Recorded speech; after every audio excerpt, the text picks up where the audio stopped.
You are not source energy that came forth just to be that source energy. You are source energy that is expanding, and that's why everything is established in the way that it is. What you're thinking about from your now me, human perspective, personality, mood, attitude, what you're thinking right now is what law of attraction is responding to. And you get what you think about whether you want it or not. You live in a universe that is attraction-based with no exclusion, which means when you see something that you like and you say yes to it, you attract it. When you see something that you do not want and you shout no at it, you attract it, because there's no such thing as no in a universe that's based upon attraction. There is not a word that means no. Every word means yes, come to me. So everything you complain about says, come to me, this thing I do not want. Everything that you see in yourself that you do not like and amplify, you say, stay here, this flaw that I have picked out in my personality. I want you to stay for a really long time, and that's why I'm talking about you again today. When somebody in your life that has a personality trait that annoys you and you give your attention to it, even if you don't talk about it, you keep it active in your vibration, and that person usually is going to give that to you every time you're with them because it's active in your vibration, and law of attraction is going to say, oh, a match, oh, a match, oh, a match, oh, a match, oh, a match. So if there's something in someone, in some vibration, in some experience that you don't want, and you turn your attention from it and activate something else, and that personality trait walks into the room in this person, and it's not active in your vibration anymore because you have been focused upon other things, now it doesn't match, it doesn't match, it doesn't match, it doesn't match. And you're going to think, I'm having a very nice time. But then if you think, that person who used to have that problem doesn't seem to have that problem anymore, law of attraction says, you have a match, you have a match, you have a match, you have a match, you have a match. In other words, law of attraction is very clever, very consistent in letting you know what's active in your vibration. And isn't that nice to know? Isn't it nice to know that just by directing thought, you can learn to activate a vibration of such abundance that abundance will just find you no matter where you are and no matter what you are doing? Isn't it nice to know that when you get nice people activated in your vibration, that nice people will find you no matter what you're doing, no matter where you are? And isn't it interesting that when you get focused on room service not being good in a particular hotel, and you spend more than 68 seconds talking about it, those bad room service people will follow you all the way across the country to hotel after hotel after hotel after hotel. Because the participants in the universe cannot buck your current. You cannot receive something that's different from the vibration that's going on within you. So you say, how do I know what vibration's going on within me? And we say, look at your life. That's it. And you say, well, my life's pretty good. And we say, we know it is. And you say, except for this thing. And we say, clean it up. And you say, well, let me talk about it. I'd like to tell you about this thing that's going on in my life. And we say, it's better if you don't talk about it. You say, well, I feel compelled to tell you about this. It's a story that I've learned to tell so well. And the most important thing about it is I'm utterly right. And this other person's utterly wrong. So if you would just indulge me a little bit. And we say, it's up to you. It's your life you're messing up by telling this story. And then we say, wouldn't you like to tell a different story? And you say, I don't actually know any other stories. And we say, that's our point exactly. You've got to start telling the prosperity story until you feel it before prosperity can be your experience. You've got to start telling the life treats me good story. You've got to start telling the people are really nice to me story. You've got to start telling the it doesn't matter to whom I was born story because I am a pure positive energy being who always finds my way story. You've got to start telling the isn't it nice story. Wouldn't it be nice? Isn't life good? Isn't life good to me story? And the more you tell that story, the more fact you will have to back that up. At first, some of you will say, Abraham, for me to tell the life treats me good story, I would have to tell a bald-faced lie. And we say, tell it. Tell the lie. Tell it. Tell the lie. Tell the lie till you can't tell the difference. You do it all the time.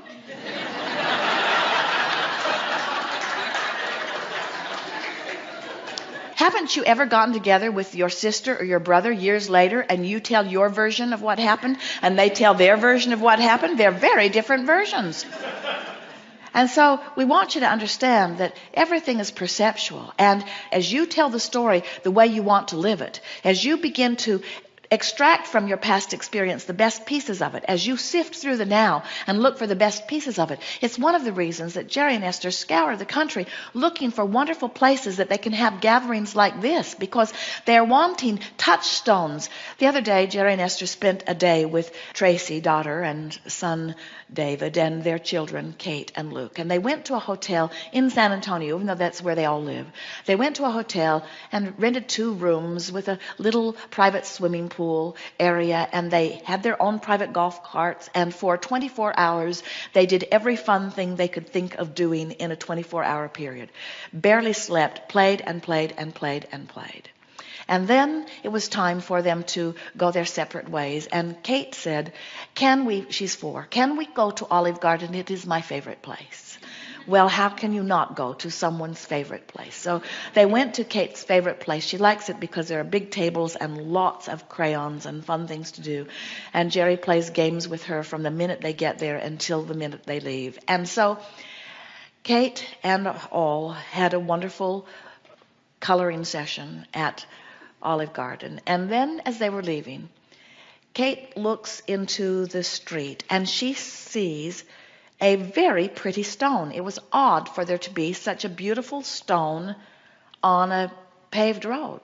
But Kate reached down and snatched it up and handed it to Esther and said, Grandma, you might want to keep this to remember what a fun time we had together. Jerry and Esther have recounted that moment 1,000 times at least since it happened. This is a little girl who is remembering from her broader non-physical perspective to look for the touchstones of life. And we want you to realize that creating the most incredible life that anyone could ever live is about nothing more complicated than that. It's about looking from wherever you are for the best thing that you can find and putting it in your vibrational pocket, so to speak. It's about being willing to ignore what is, stop the criticizing, never mind the things you don't want, while you scour your moment-to-moment environment for things worthy of giving to Grandma to put in her pocket. And as you orient yourself in that way, it won't be a week before you'll start announcing to yourself things have improved. And it won't be a month before you're starting to acknowledge things I wanted for a long time have made their presence known to me. And by this time next year, you will be saying out loud to anyone who will hear, I know the secret of life. The secret of life is remembering my worthiness and gravitating to that knowledge of well-being. And they will say, what? That is so deep. And you'll say, oh, but it's so simple to apply. It's just reach for the best feeling thought I can find wherever I'm standing and developing a propensity for that. And they'll say, yes, but did you see what's going on CNN? And you'll say, I watched that for a while in my attitude of looking for touchstones. And I found so few, it wasn't worth the mining experience. Television as a whole is worth mining, but there are some aspects of it that are so oriented in opposition to who I really am that I've stopped looking there. But there are so many places that I'm looking. And we want you to understand that we don't want you to stick your head in a hole. We don't want you to put yourself in a cave. We don't want you to try to segment yourself from the things that you consider to be bad in this world. We just want you to activate within yourself a vibration that will keep you from attracting so many of them. And the better it gets, the better it gets, the better it gets, the better it gets, the better it gets. And if you are someone, or if you know someone who's had a hard life, then we say this will be easier for you than for anyone you know, because in that hard life you have created a vibrational escrow that is moving so fast, and your feelings of relief will be more obvious than anyone you know. When you turn in the stream from a place of strong resistance, you feel the relief in a powerful way. It's actually easier to recover from something deadly than it is to get over something minor, because the deadly thing has put so much power in vibrational escrow, and your willingness to feel good is the only requirement. So when we say it's as easy to create a castle as a button, we mean it with everything that we are. There is nothing that you cannot be or do or have. There is nothing that you need ever to be deprived of again. This universe is resilient and filled with the abundance to serve you. Everything is queued up for your success. But you are where you are, and wherever you are is good. So when you leave, what are you going to say? I am where I am, and where I am's okay. And feel the power of that. I am where I am, and I shouldn't be here. Upstream thought. I am where I am, and it's okay. Downstream thought. I don't have enough money, but it's okay. Turns downstream. I don't have enough money, and I really want more money, and I should have more money, and it's not fair that I don't have enough money, and look at that guy, he's got too much money, and look at that kid driving that car, his dad probably bought it for him, that's not right. Upstream, upstream, upstream, upstream, upstream. I want a new car and I can't afford it. Upstream. I want a new car and I want it now. Upstream. I want a new car and I can't afford it. Upstream. I want a new car and I can't afford it. Upstream. I hate my car. Upstream. I don't like my car. Upstream. Nothing about my life is pleasing me. Upstream. Things might get better for me if I just chill a little. Downstream.